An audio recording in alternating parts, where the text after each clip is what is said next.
Hello dear student, स्वागत आपका फिर से अपना यूट्यूब चैनल पे। आज का ये हमारा बिहार पुलिस का महामैराथन क्लासेज है और वो भी ज्योग्राफी का है। इंडियन ज्योग्राफी और वर्ल्ड ज्योग्राफी दोनों से संबंधित क्वेश्चन होगा। तो चलिए, आज का पहला क्वेश्चन है, सौर मंडल का सबसे बड़ा ग्रह कौन सा है? वो बृहस्पति है। सबसे बड़ा ग्रह कौन सा है? बृहस्पति है। चलिए जूम कर देते थोड़ा सा, आप लोग को क्वेश्चन देखने में आसानी होगा। सूर्य के सबसे निकटतम ग्रह कौन है? वो बुध है। सूर्य का सबसे निकटतम ग्रह बुध है। पृथ्वी का जुड़वा ग्रह किसे कहा जाता है? जुड़वा ग्रह शुक्र को कहा जाता है। जुड़वा ग्रह किसको कहा जाता है? शुक्र को कहा जाता है। चलिए उसके बाद नेक्स्ट क्वेश्चन देखते हैं। सौर मंडल में किस ग्रह को लाल ग्रह कहा जाता है? वो याद रखिएगा, मंगल ग्रह को लाल ग्रह कहा जाता है। नेक्स्ट क्वेश्चन है, किस ग्रह के चारों ओर स्पष्ट स्पष्ट वलय है? वो याद रखिएगा, वो शनि है। कौन सा है? शनि है। नेक्स्ट है, पृथ्वी अपनी धुरी पर किस दिशा में घूमती है? वो याद रखिएगा, पश्चिम से पूर्व दिशा में घूमती है। पश्चिम से पूर्व दिशा में। अंतरराष्ट्रीय तिथि रेखा किस देशांतर रेखा को कहते हैं? 180 डिग्री देशांतर रेखा को अंतरराष्ट्रीय तिथि रेखा कहा जाता है। उसके बाद नेक्स्ट है, पृथ्वी पर सबसे गहरा महासागरीय गर्त कौन सा है? वो मैरियाना गर्त है। उसके बाद विश्व का सबसे बड़ा महासागर कौन सा है? तो वो याद रखिएगा, प्रशांत महासागर हो जाएगा। सबसे बड़ा कौन सा हो जाएगा? प्रशांत महासागर हो जाएगा। नेक्स्ट क्वेश्चन है, ग्रेट बैरियर रीफ किस सागर ग्रेट बैरियर रीफ किस महासागर को कहते हैं? तो वो याद रखिएगा, आर्कटिक महासागर को कहते हैं। किसको कहते हैं? आर्कटिक महासागर को। विश्व की सबसे लंबी पर्वत श्रृंखला कौन सी है? तो वो याद रखिएगा आप लोग, एंडीज पर्वत है। कौन है? एंडीज पर्वत। अफ्रीका का सबसे ऊंचा शिखर कौन सा है? तो याद रखिएगा, इसका जो राइट आंसर होगा माउंट किलिमंजारो हो जाएगा। कौन सा हो जाएगा? Mount Kilimanjaro. उसके बाद नेक्स्ट क्वेश्चन है, विश्व का सबसे बड़ा मरुस्थल कौन सा है? वो याद रखिएगा, सहारा मरुस्थल है। कौन सा हो जाएगा? सहारा हो जाएगा, बी नंबर का। उसके बाद विश्व की सबसे लंबी नदी कौन सी है? तो वो याद रखिएगा, नील नदी हो जाएगा। कौन सा नदी? नील नदी हो जाएगा। उसके बाद है, आयतन की दृष्टि से विश्व की सबसे बड़ी नदी कौन सी है? तो वो सबसे बड़ी नदी कौन सी है आयतन की दृष्टि से? वो अमेजोन है। उसके बाद है, विश्व की सबसे बड़ी ताजे पानी का झील कौन सा है? तो इसका राइट आंसर हो जाएगा, सुपीरियर झील हो जाएगा। कौन सा? सुपीरियर झील। नेक्स्ट है, विश्व की सबसे गहरी झील कौन सा है? विश्व की सबसे गहरी झील जो है वो याद रखिएगा आप लोग, बेकाल झील है। कौन सा है? बेकाल झील है। किस देश को हजार झीलों की भूमि कहा जाता है? वो जापान, फिनलैंड को कहा जाता है। किसको कहा जाता है?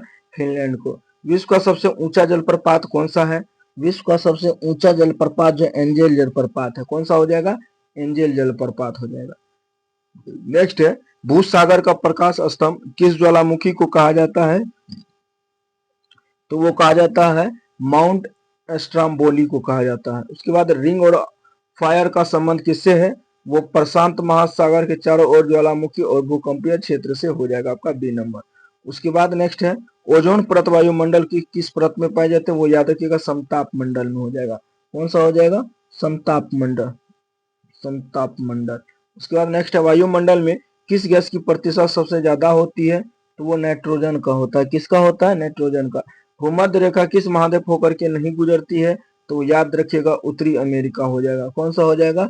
उत्तरी अमेरिका हो जाएगा। चलिए उसके बाद नेक्स्ट क्वेश्चन देखते हैं हम लोग।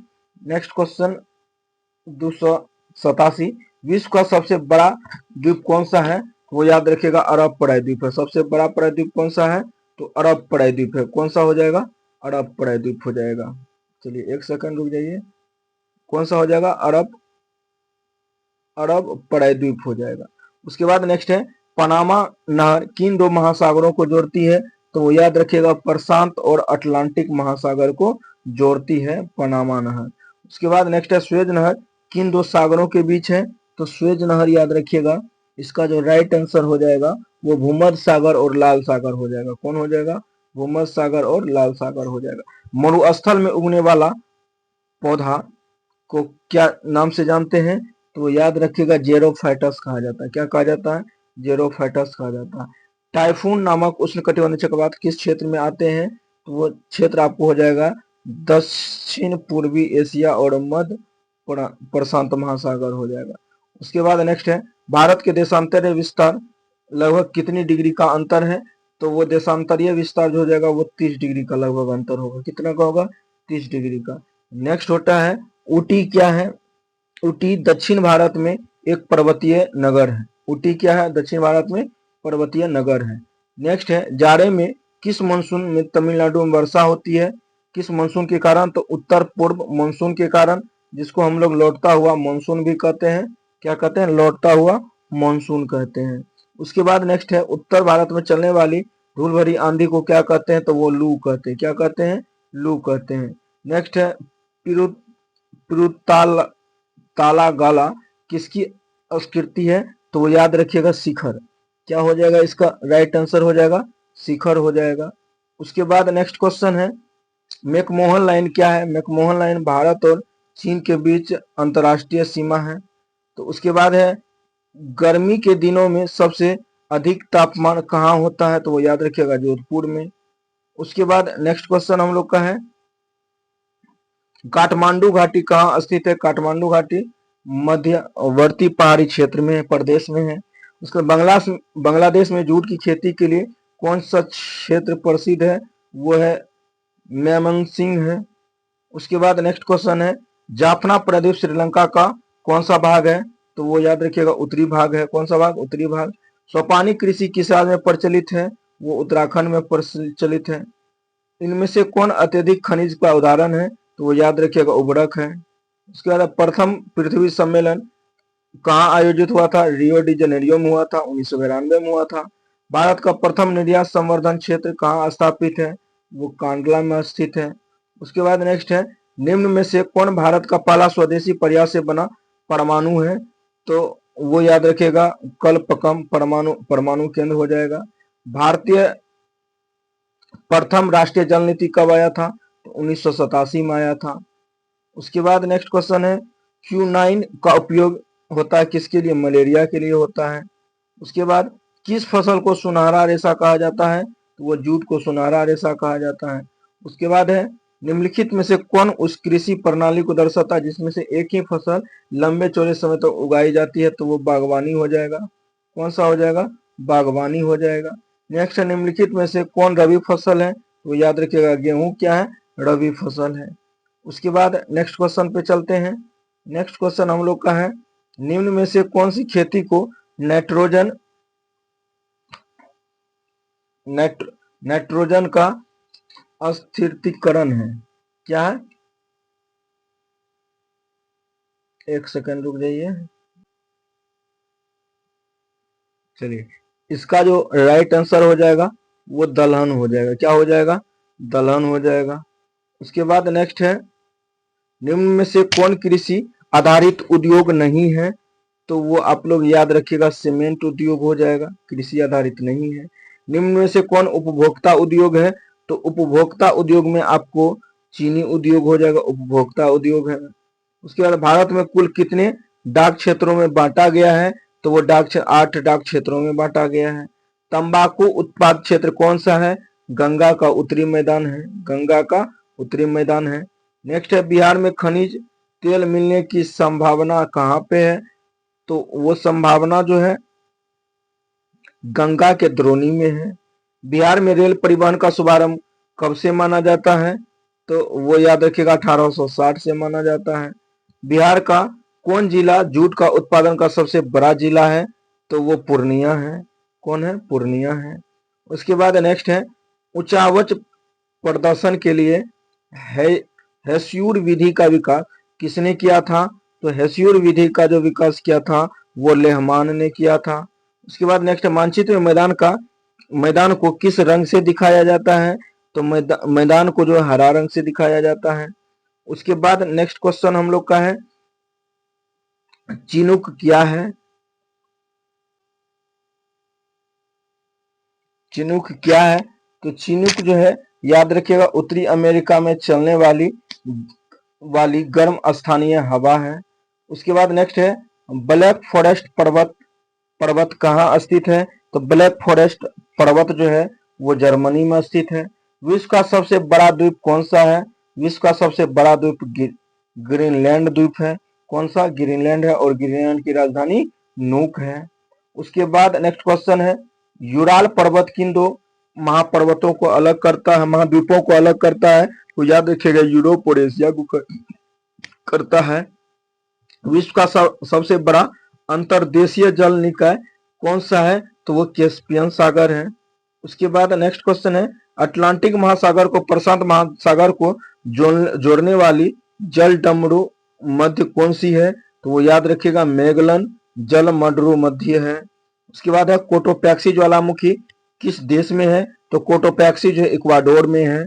उसके बाद नेक्स्ट क्वेश्चन है, डोलड्रम क्या है?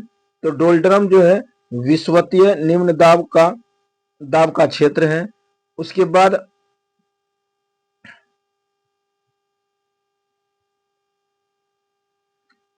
बाद जो है रॉकी पर्वत किस महाद्वीप में स्थित है? तो रॉकी पर्वत जो स्थित है तो याद रखिएगा उत्तरी अमेरिका में स्थित है।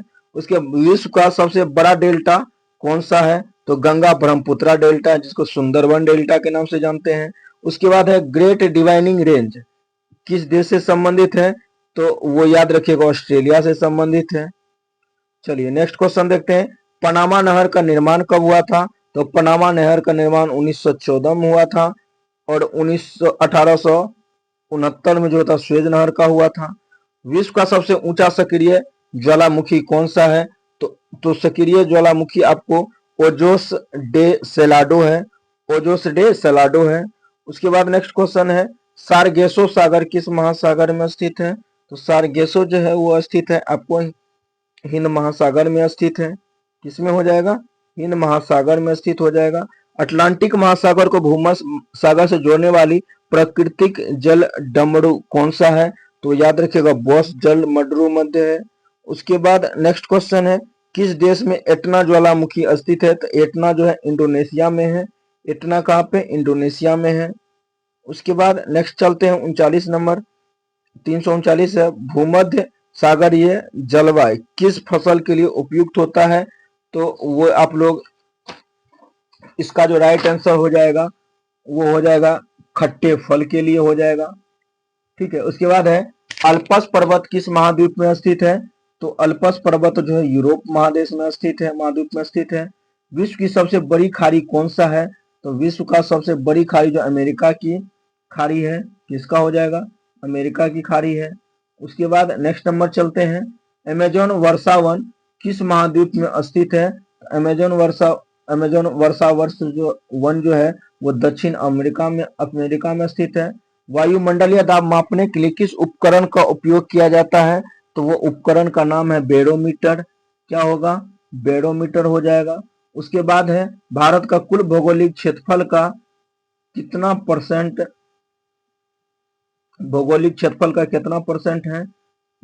भारत का क्षेत्रफल जो है भौगोलिक क्षेत्रफल का कितना है? वो याद रखिएगा 3.28 मिलियन वर्ग किलोमीटर। उसके क्षेत्रफल की दृष्टि से भारत विश्व का कौन सा बड़ा देश है? वो 7वां सबसे बड़ा देश हो जाएगा। उसके बाद नेक्स्ट है, भारत की तट रेखा की कुल लंबाई लगभग कितनी है?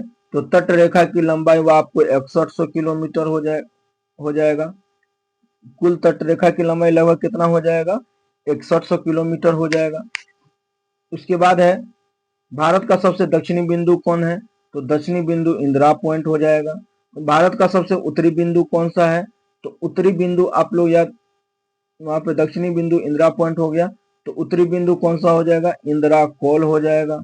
उसके बाद नेक्स्ट नंबर पे चलते हैं, भारत का मानक समय रेखा ग्रीनविच मीन टाइम से कितना घंटा आगे है?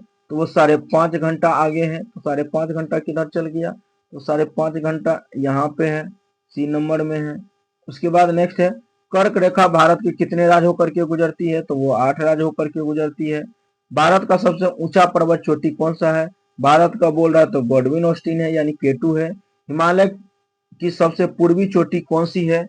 तो हिमालय की सबसे पूर्वी चोटी जो है वो याद रखिएगा सबसे पूर्वी नमचा बर्मा है। कौन है? नमचा बर्मा है। उसके बाद भारत की सबसे पुरानी पर्वत श्रृंखला कौन सा है? तो वो याद रखिएगा अरावली है। चलिए नेक्स्ट क्वेश्चन है, प्रायद्वीप भारत की सबसे ऊंची चोटी कौन सा है? प्रायद्वीप भारत का अनाईमुड़ी है। गंगा नदी का उद्गम स्थल कहाँ से है? गंगोत्री ग्लेशियर से है। उसके बाद नेक्स्ट है दक्षिण गंगा या वृद्ध गंगा के नाम से किसे जाना जाता है? तो वो याद रखिएगा गोदावरी को कहा जाता है। उसके बाद बंगाल का शोक नदी कौन सा है? तो दामोदर नदी है। तो उसके बाद भारत में सबसे बड़ी ताजे पानी का झील कौन सा है? तो वो आपको वुलर झील है। भारत की सबसे बड़ी खारे पानी का झील कौन सा हो जाएगा? तो वो याद रखिएगा चिल्का झील हो जाएगा। उसके बाद लोकटक झील कहाँ पे है? तो लोकटक झील मणिपुर में है। उसके बाद भारत का सबसे ऊंचा जलप्रपात कौन सा जलप्रपात है? तो याद रखिएगा कुची कल जलप्रपात है। लेटराइट मिट्टी किस फसल के लिए सबसे ज्यादा उपयुक्त है? तो वो चाय और कॉफी के लिए हो जाएगा। किसके लिए हो जाएगा? चाय और कॉफी के लिए हो जाएगा। उसके बाद नेक्स्ट क्वेश्चन हम लोग का है भारत में सर्वाधिक क्षेत्रफल पर कौन सी मृदा पाई जाती है? तो वो जलोढ़ मिट्टी पाई जाती है। काली मृदा का दूसरा नाम क्या है? तो रेगुड़ मिट्टी नाम है। उसके बाद नेक्स्ट है भारत में मानसून सबसे पहले किस राज्य में आता है? तो वो केरल वाला राज्य में आता है। रबी फसल की बुआई किस महीने में होती है? तो रबी फसल की बुआई अक्टूबर नवंबर में होती है, कटाई मार्च अप्रैल में होता है। खरीफ फसल की कटाई कौन सा महीना होगा? खरीफ फसल की जो कटाई होगा वो आपको अक्टूबर नवंबर में हो जाएगा। कौन सा हो जाएगा? अक्टूबर नवंबर में। उसके बाद नेक्स्ट क्वेश्चन है भारत में श्वेत क्रांति का संबंध किससे है? तो श्वेत क्रांति दूध से संबंधित है। उसके बाद नेक्स्ट नंबर क्वेश्चन पे चलते हैं ऑपरेशन फ्लड किससे संबंधित है? ये भी आप लोग देखिएगा अमूल कंपनी चलाएगा, वो भी दूध उत्पादन से ही संबंधित होगा। उसके बाद भारत का सबसे बड़ा कोयला क्षेत्र कौन सा है? तो वो याद रखिएगा झरिया हो गया, झारखंड का झरिया। उसके बाद भारत का सबसे बड़ा लौह अयस्क उत्पादक राज्य कौन सा है? तो वो याद रखिएगा ओडिशा है। लौह अयस्क में ओडिशा है। उसके बाद कोलार गोल्ड फील्ड्स किस राज्य में स्थित है? तो कोलार गोल्ड फील्ड्स जो स्थित है वो कर्नाटक में है। कौन सा हो जाएगा? कर्नाटक। डिगबोई तेल शोधक किस राज्य में स्थित है? तो तेल शोधक वाला जो आपको याद रखिएगा जो वो आपको असम में हो जाएगा। उसके बाद भारत का पहला परमाणु ऊर्जा संयंत्र कहाँ स्थापित किया था? तारापुर महाराष्ट्र हो जाएगा। कौन सा हो जाएगा? तारापुर महाराष्ट्र। तो यहाँ से आप लोग कुछ कुछ याद रख लीजिएगा। परमाणु संयंत्र का रावत भाटा राजस्थान में है, कपलकम तमिलनाडु में है, नरोरा उत्तर प्रदेश में, तारापुर महाराष्ट्र में है। तो चारों जगह का भी नाम याद रखिएगा। बोकालो इस्पात संयंत्र केंद्र का किसके सहयोग से हुआ था? तो याद रखिएगा आप लोग सोवियत संघ रूस हो जाएगा। और इसका जो है तीसरी पंचवर्षीय योजना में किया गया था, 1964 ईस्वी में किया गया था, वो भी याद रख लीजिएगा। विशाखापत्तनम किस उद्योग के लिए फेमस है? तो विशाखापत्तनम जो है वो पोत निर्माण के लिए प्रसिद्ध है।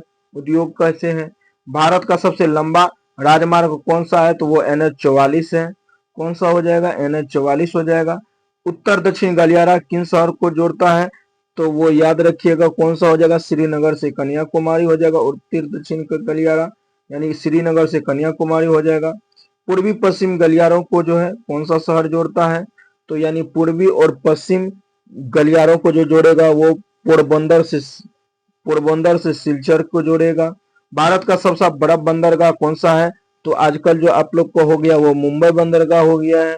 भारत का सबसे गहरा बंदरगाह कौन सा है? तो गहरा बंदरगाह में विशाखापत्तनम बंदरगाह हो जाएगा।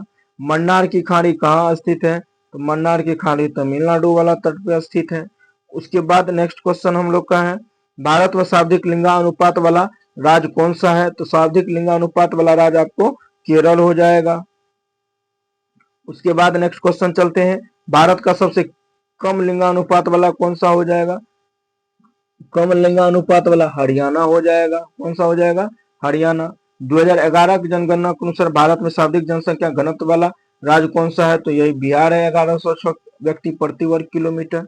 उसके बाद नेक्स्ट है 2021 की जनगणना के अनुसार भारत में सबसे कम जनसंख्या घनत्व वाला राज्य कौन सा है? तो सबसे कम जनघनत्व वाला राज्य बोल रहा है तो वो अरुणाचल प्रदेश है। 17 आदमी प्रति वर्ग किलोमीटर रहता है। नंदा देवी बायोस्फीयर रिजर्व कहाँ पे है? तो नंदा देवी जैसे आ गया वो उत्तराखंड हो जाएगा। उसके बाद नेक्स्ट है काजीरंगा नेशनल पार्क कहाँ पे है? तो काजी नेशनल पार्क जो है एक सिंग वाला जानवर गेंडा के लिए प्रसिद्ध है। उसके बाद गिर राष्ट्रीय उद्यान किस राज्य में स्थित है? गिर गुजरात में हो जाएगा। गुजरात का एशियाई शेर हो जाएगा। उसके बाद नेक्स्ट क्वेश्चन है सुंदरबन डेल्टा किस राज्य में है? तो वो आपको पश्चिम बंगाल है, गंगा और ब्रह्मपुत्रा वाला है। भारत में सबसे बड़ा पठार कौन सा है, तो वो आप लोग याद रखिएगा दक्कन का पठार हो जाएगा। उसके बाद नेक्स्ट क्वेश्चन है, अंडमान और निकोबार द्वीप समूह का कौन सा अक्षांश अलग करता है। अंडमान निकोबार को जो करेगा वो 10 डिग्री चैनल करेगा। लक्षद्वीप किस महासागर में स्थित है। लक्षद्वीप जो हो जाएगा आपको, जैसे ऐसे करके भारत का मैप बनाइएगा तो लक्षद्वीप इस साइड है यानी पश्चिम साइड में हो जाएगा, और पश्चिम में अरब सागर है, मार देना है टिक ध्यान रखें। उसके अरब सागर में तो है ही, लेकिन आप लोग सागर पूछ रहा तो महासागर में आपको हिंद महासागर हो जाएगा। ठीक है, सागर यदि पूछ रहा है तो वो कौन सा हो जाएगा, हिंद महासागर हो जाएगा। ठीक है, अरब सागर में तो स्थित है ही, चलिए इसमें कोई दिक्कत नहीं है। उसके बाद देखिए, म्यांमार के साथ भारत के साथ कितने राज्य सीमा बनाता है, तो म्यांमार के साथ आपको 4 गो बनाएगा। क्या को बनाएगा, 4 गो बनाएगा। बिहार के भौतिक विभागों में सम्मिलित किया जा सकता है, कौन सा क्षेत्र हो जाएगा, तो वो इसका जो राइट आंसर हो जाएगा वो तीनों हो जाएगा। ठीक है, छोटा नागपुर का पठार भी हो जाएगा, उत्तरी गंगा और दक्षिणी गंगा भी होगा, और ये शामिल नहीं होगा। ठीक है, उसके बाद नेक्स्ट नंबर देखते हैं, गंगा के मैदान की पुरानी कछाड़ी मिट्टी को क्या कहते हैं। जैसे गंगा के मैदान का नई जलोढ़ मिट्टी को कहते खादर कहते हैं, तो पुरानी जलोढ़ मिट्टी को बांगर कहेंगे। क्या कहेंगे, बांगर। उसके बाद नेक्स्ट नंबर क्वेश्चन पे चलते हैं। तो नेक्स्ट नंबर का क्वेश्चन है, खगोलीय इकाई कौन सा है, तो खगोलीय इकाई में सूर्य के केंद्र से पृथ्वी के, चलिए सूर्य के केंद्र से पृथ्वी के केंद्र तक की मध्य दूरी खगोलीय इकाई है। विस्तृत बिहार विस्तृत है, याद रखिएगा। कर्क रेखा के किधर है, कर्क रेखा के उत्तर में तो है ही, तो ये आपका कौन सा सही हो जाएगा, ए नंबर सही हो जाएगा। 11 डिग्री चैनल किसको विभाजित करता है, तो 11 डिग्री चैनल आपको अश्विन द्वीप को कनमेरो द्वीप से अलग करता है। अब ठीक है, तो अमुनो द्वीप को किससे, कनामोरो द्वीप से अलग करता है। सूर्य के वर्ण मंडल के गैसों का तूफान कब दिखाई देता है, तो वो इसका जो राइट आंसर हो जाएगा वो सूर्य ग्रहण के समय दिखाई देता है। उसके बाद भारत में सुबह का 11 बज रहे हैं, तो लंदन में ग्रीनिच टाइम में कितना बज रहा होगा, तो सुबह का 5:30 बज रहा होगा। सुबह का कितना होगा, 5:30 होगा। उसके बाद है मकर रेखा निम्नलिखित में से किस राज्य होकर के, किस देश होकर के नहीं गुजरेगा, तो इसका जो राइट आंसर किस देश होकर, फिलीपींस हो जाएगा। कौन सा हो जाएगा, फिलीपींस हो जाएगा। उसके बाद नेक्स्ट है, बिहार के दक्षिण गंगा का मैदान अवस्थित पहाड़ियां वो कौन सा होगा, तो वो धारवाड़ कालीन क्वार्टजाइट हो जाएगा। निम्नलिखित में से कौन सा ताजे पानी की झील नहीं बल्कि लेगुन झील है जिससे खारा जल निकलता है, तो वो इसका राइट आंसर हो जाएगा, चिल्का झील हो जाएगा। उसके बाद चलते हैं नेक्स्ट क्वेश्चन पे। तो नेक्स्ट क्वेश्चन हम लोग निम्नलिखित में कौन से क्वार्ट ऑफ द अर्थ कहा जाता है, तो वो मेंटल को कहा जाता है। पैसिफिक रिंग ऑफ फायर किससे संबंधित है, ज्वालामुखी और भूकंप से संबंधित हो जाएगा। उसके बाद नेक्स्ट नंबर क्वेश्चन देखते हैं, निम्न में से कौन सी स्थलाकृति ज्वालामुखी क्रिया से संबंधित है, तो वो फियोर्ड हो जाएगा। ठीक है, मोना लोआ उदाहरण किसका है, तो मोना लोआ उदाहरण सक्रिय ज्वालामुखी का उदाहरण है। उसके बाद नेक्स्ट क्वेश्चन है, पृथ्वी की सतह से नीचे द्रवभूत सेल को क्या कहते हैं, तो वो मैग्मा कहते हैं। मैदान की गणना किस श्रेणी के स्थल रूपों में की जाती है, तो वो जो किया जाएगा, इसका राइट आंसर 410 नंबर का जो हो जाएगा, द्वितीय श्रेणी हो जाएगा। नियाग्रा जलप्रपात किन दो झीलों के बीच में है, तो वो याद रखिएगा, ईडी और ओंटेरियो यानी सी नंबर हो जाएगा। उसके बाद सुमेलित करने वाला है, सुमेलित करने वाला का ऑप्शन नंबर क्या हो जाएगा, डी हो जाएगा। यानी ए का 3 होगा, एंजिल प्रपात का होगा, कोरोना नदी हो जाएगा। उसके बाद है बी का 4 है, तो बी का 4 जेरो नदी हो जाएगा, और 3 का 2 है तो आपको स्टेनरी का इसका कांगो हो जाएगा, विक्टोरिया का जेम्बोजी नदी हो जाएगा। ठीक है, और इस तरह ये मिलान होगा। चलिए आज का ज्योग्राफी में इतना ही। आप लोग देखिए तो कितना किसका सही हुआ ज्योग्राफी में, मिलाइए और कमेंट बॉक्स में अपना राय दीजिए। Thank you.